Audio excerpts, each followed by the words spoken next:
ओम श्री महागणाधिपते नमः। ओम श्री उमा महेश्वराभ्याम नमः। ओम श्री विद्यादायिनी सरस्वत्यै नमः। आज हम श्री शिव पुराण महात्म्य में वर्णित चतुर्थ कथा चंचुला के प्रयत्न से पार्वती जी की आज्ञा पाकर तुम्बरू का विंध्य पर्वत पर शिव पुराण की कथा सुनाकर बिंदुक का पिशाच योनि से उद्धार करना तथा उन दोनों दंपत्ति का शिवधाम में सुखी होना का हमारे YouTube चैनल अध्यात्मवादी के द्वारा श्रवण करेंगे। सूत जी बोले, शौनक, एक दिन परमानंद में निमग्न हुई चंचुला ने उमा देवी के पास जाकर प्रणाम किया और दोनों हाथ जोड़कर वह उनकी स्तुति करने लगी। चंचुला बोली, गिरिराज नंदिनी स्कंद माता उमे, मनुष्यों ने सदा आपका सेवन किया है। समस्त सुखों को देने वाली शंभु प्रिय आप ब्रह्म स्वरूपिणी हैं, विष्णु और ब्रह्मा आदि देवताओं द्वारा सेव्य हैं। आप ही सगुणा और निर्गुणा हैं तथा आप ही सूक्ष्म सच्चिदानंद स्वरूपिणी आद्या प्रकृति हैं। आप ही संसार की सृष्टि, पालन और संहार करने वाली हैं। तीनों गुणों का आश्रय भी आप ही हैं। ब्रह्मा, विष्णु और महेश्वर इन तीनों देवताओं का आवास स्थान तथा उनकी उत्तम प्रतिष्ठा करने वाली पराशक्ति आप ही हैं। सूत जी कहते हैं, शौनक, जिसे सद्गति प्राप्त हो चुकी थी वह चंचुला इस प्रकार महेश्वर पत्नी उमा की स्तुति करके सिर झुकाए चुप हो गई। उसके नेत्रों में प्रेम के आंसू उमड़ आए थे। तब करुणा से भरी हुई शंकर प्रिया भक्तवत्सला पार्वती देवी ने चंचुला को संबोधित करके बड़े प्रेम से इस प्रकार कहा। पार्वती बोली, सखी चंचुले सुंदरी, मैं तुम्हारी की हुई इस स्तुति से बहुत प्रसन्न हूँ। बोलो, क्या वर मांगती हो? तुम्हारे लिए मुझे कुछ भी अदेय नहीं है। चंचुला बोली, निष्पाप गिरिराज कुमारी, मेरे पति बिंदुक इस समय कहाँ हैं? उनकी कैसी गति हुई है यह मैं नहीं जानती। कल्याणमयी दीन वत्सले, मैं अपने उन पतिदेव से जिस प्रकार संयुक्त हो सकूं वैसा ही उपाय कीजिए। महेश्वरी, महादेवी, मेरे पति एक शूद्र जातीय वैश्या के प्रति आसक्त थे और पाप में ही डूबे रहते थे। उनकी मृत्यु मुझसे पहले ही हो गई थी। ना जाने वे किस गति को प्राप्त हुए। गिरिजा बोली, बेटी, तुम्हारा बिंदुक नाम वाला पति बड़ा पापी था। उसका अंतःकरण बड़ा ही दूषित था। वैश्या का उपभोग करने वाला वह महामूढ़ मरने के बाद नरक में पड़ा। अगणित वर्षों तक नरक में नाना प्रकार के दुख भोग कर वह पापात्मा अपने शेष पाप को भोगने के लिए विंध्य पर्वत पर पिशाच हुआ है। इस समय वह पिशाच अवस्था में ही है और नाना प्रकार के क्लेश उठा रहा है। वह दुष्ट वहीं वायु पीकर रहता है और सदा सब प्रकार के कष्ट सहता रहता है।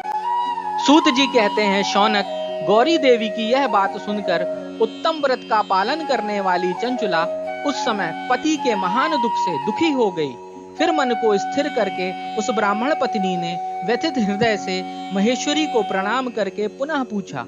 चंचुला बोली, महेश्वरी, महादेवी, मुझ पर कृपा कीजिए और दूषित कर्म करने वाले मेरे उस दुष्ट पति का अब उद्धार कीजिए। देवी, कुत्सित बुद्धि वाले मेरे उस पापात्मा पति को किस उपाय से उत्तम गति प्राप्त हो सकती है वह शीघ्र बताइए। आपको नमस्कार है। पार्वती ने कहा, तुम्हारा पति यदि शिव पुराण की पुण्यमयी उत्तम कथा सुने तो सारी दुर्गति को पार करके वह उत्तम गति का भागी हो सकता है। उन भक्त वत्सला महेश्वरी गिरिराज कुमारी ने भगवान शिव की उत्तम कीर्ति का गान करने वाले गंधर्वराज तुम्बरू को बुलाकर उनसे प्रसन्नता पूर्वक इस प्रकार कहा। तुम्बरो, तुम्हारी भगवान शिव में प्रीति है। तुम मेरे मन की बातों को जानकर मेरे अभीष्ट कार्यों को सिद्ध करने वाले हो। इसलिए मैं तुमसे एक बात कहती हूँ, तुम्हारा कल्याण हो। तुम मेरी इस सखी के साथ शीघ्र ही विंध्य पर्वत पर जाओ। वहां एक महाघोर और भयंकर पिशाच रहता है। उसका वृत्तांत तुम आरंभ से ही सुनो। मैं तुमसे प्रसन्नता पूर्वक सब कुछ बताती हूँ। पूर्व जन्म में वह पिशाच बिंदुक नामक ब्राह्मण था। मेरी इस सखी चंचुला का पति था, परंतु वह दुष्ट वैश्यागामी हो गया। स्नान, संध्या आदि नित्य कर्म छोड़कर अपवित्र रहने लगा। क्रोध के कारण उसकी बुद्धि पर मूढ़ता छा गई थी। वह कर्तव्य का विवेक नहीं कर पाता था। अभ्यक्ष भक्षण, सज्जनों से द्वेष और दूषित वस्तुओं का दान लेना, यही उसका स्वाभाविक कर्म बन गया था। वह अस्त्र शस्त्र लेकर हिंसा करता, बाएं हाथ से खाता, दीनों को सताता और क्रूरता पूर्वक पराये घरों में आग लगा देता था। चांडालों से प्रेम करता और प्रतिदिन वैश्या के संपर्क में रहता था। बड़ा दुष्ट था वह पापी। अपनी पत्नी का परित्याग करके दुष्टों के संगम में ही आनंद मानता था। वह मृत्यु पर्यंत दुराचार में ही फंसा रहा। फिर अंतकाल आने पर उसकी मृत्यु हो गई। वह पापियों के भोग स्थान घोर यमपुर में गया और वहां बहुत से नरकों का उपभोग करके वह दुष्टात्मा जीव इस समय विंध्य पर्वत पर पिशाच बना हुआ है। वही वह दुष्ट पिशाच अपने पापों का फल भोग रहा है। तुम उसके आगे यत्न पूर्वक शिव पुराण की उस दिव्य कथा का प्रवचन करो जो परम पुण्यमयी तथा समस्त पापों का नाश करने वाली है। शिव पुराण की कथा का श्रवण सबसे उत्कृष्ट पुण्य कर्म है। उससे उसका हृदय शीघ्र ही समस्त पापों से शुद्ध हो जाएगा और वह प्रेत योनि का परित्याग कर देगा। उस दुर्गति से मुक्त होने पर बिंदुक नामक पिशाच को मेरी आज्ञा से विमान पर बिठाकर तुम भगवान शिव के समीप ले आओ। सूत जी कहते हैं, शौनक महेश्वरी उमा के इस प्रकार आदेश देने पर गंधर्वराज तुम्बरु मन ही मन बड़े प्रसन्न हुए। उन्होंने अपने भाग्य की सराहना की। तत्पश्चात उस पिशाच की सती साध्वी पत्नी चंचुला के साथ विमान पर बैठकर नारद के प्रिय मित्र तुम्बरु वेग पूर्वक विंध्याचल पर्वत पर गए, जहां वह पिशाच रहता था। वहां उन्होंने उस पिशाच को देखा। उसका शरीर विशाल था, थोड़ी बहुत बड़ी थी। वह कभी हंसता, कभी रोता और कभी उछलता था। उसकी आकृति बड़ी विकराल। भगवान शिव की उत्तम कीर्ति का गान करने वाले महाबली तुम्बरु ने उस अत्यंत भयंकर पिशाच को पाशों द्वारा बांध लिया। तदंतर तुम्बरु ने शिव पुराण की कथा बांचने का निश्चय करके महोत्सव युक्त स्थान और मंडप आदि की रचना की। इतने में ही संपूर्ण लोकों में बड़े वेग से यह प्रचार हो गया कि देवी पार्वती की आज्ञा से एक पिशाच का उद्धार करने के उद्देश्य से शिव पुराण की उत्तम कथा सुनाने के लिए तुम्बरु विंध्य पर्वत पर गए हैं। फिर तो उस कथा को सुनने के लोभ से बहुत से देवर्षि भी शीघ्र ही वहां जा पहुंचे।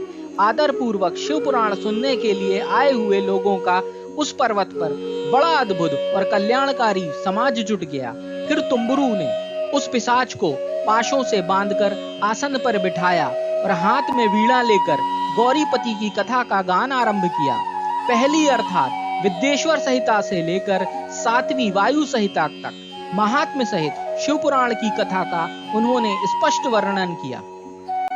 सातों संहिताओं सहित शिव पुराण का आदर पूर्वक श्रवण करके वे सभी श्रोता पूर्णतः कृतार्थ हो गए।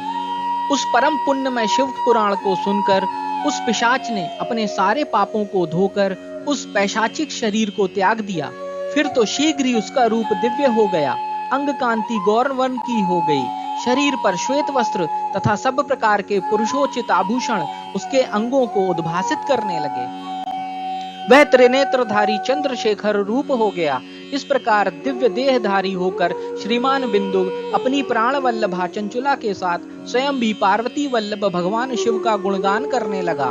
उसकी स्त्री को इस प्रकार दिव्य रूप से सुशोभिता देख वे सभी देवर्षि बड़े विस्मित हुए।